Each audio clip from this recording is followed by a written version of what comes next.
வணக்கம். ஒழுக்கத்தின் பண்புகளாவன மேலும் நிறைய இருக்குது இல்லையா?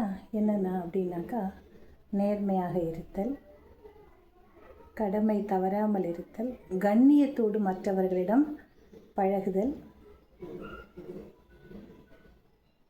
சகிப்புத்தன்மையோடு இருத்தல். இது எல்லாமே அந்த நல்ல பழக்கங்களில் வரும். அந்த நல்ல பழக்கங்கள் என்பது தான் ஒழுக்கத்தின் அடிப்படை பண்புகளாக கொள்ளப்படுகிறது. இப்போது அந்த மாதிரி பண்புகளை நாம் மேற்கொள்ளும் இடத்து நமக்கு என்ன ஒரு பொழுதும் குறைவு வராது. நாம் எப்படி இருப்போம்? சிறப்பான வாழ்க்கையை மேற்கொண்டு பலராலும் பாராட்டப்பட்டு மேன்மையை பெறுவோம். நம்ம பார்க்குறோம், இப்போ நாமளே காமராஜர் அவர்களை பற்றி பேசுகிறோம், லால் பகதூர் சாஸ்திரி அவர்களை பற்றி பேசுகிறோம், டாக்டர் ஏபிஜே அப்துல் கலாம் அவர்களை பற்றி பேசுகிறோம். எல்லாருமே மிக எளிமையாக நேர்மையாக வாழ்ந்தவர்கள்.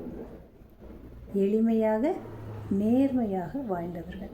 அந்த ஒழுக்கத்தின் பலனாக அவர்கள் இன்றும் நிலைத்து நிற்கிறார்கள் இல்லையா? அவர்களுடைய அந்த சிறந்த பண்பு அவர்களை இன்றளவும் இந்த உலகம் இருக்கும் அளவும் நிலைத்து நிற்க செய்கிறது. அப்போ அது எவ்வளவு பெரிய சக்தி வாய்ந்ததுன்னு பாருங்கள், இந்த பண்பை நாம் மேற்கொள்ளுதல். பார்க்கலாமா?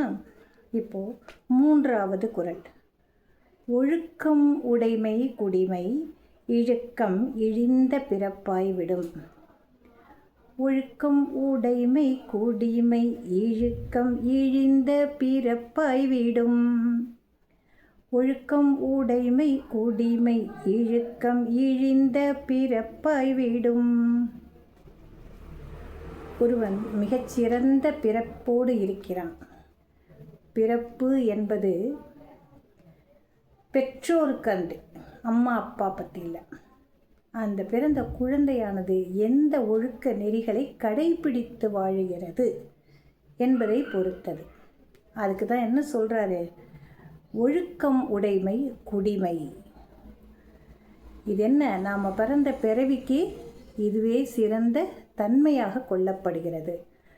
வந்தோம், பிறந்தோம், வாழ்ந்தோம், இறந்தோம். இதுவல்ல வாழ்க்கை. சிறந்த குணங்களை கடைபிடித்து நல்ல குடிமை, நல்ல குடிமையாளன், நல்ல குடிமகன் அல்லது குடிமகள் என்ற பெயரை பெறுதலே மிகச்சிறந்த ஒரு பண்பாகும்.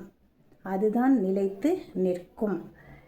இழுக்கம் இழிந்த பிறப்பாய்விடும். இழுக்கம் என்றால் என்ன? அந்த நற்பண்புகளை நீக்கி ஒழுக்கம் தவறி இருந்தால் அது என்ன செய்து நமக்கு மிகுந்த கெடுமைகளை தந்து விடுகிறது. நம்முடைய பிறப்பும் இழிந்த பிறப்பாய் மாறிவிடுகிறது. ஜாதி மத பேதம் இங்கு கிடையாது.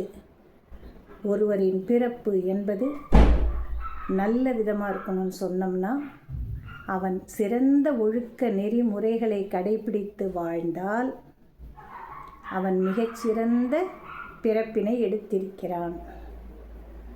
அது மாதிரி இல்லாமல் தீய ஒழுக்கங்களை கடைபிடித்து வாழ்ந்தால் அவன் இழிவுபடுத்தப்பட்டு கேவலப்படுத்தப்பட்டு இழிபிறவியாக கருதப்படுகிறான் என்பதே இந்த குறளின் பொருளாகும். நன்றி. நாளை பார்க்கலாம்.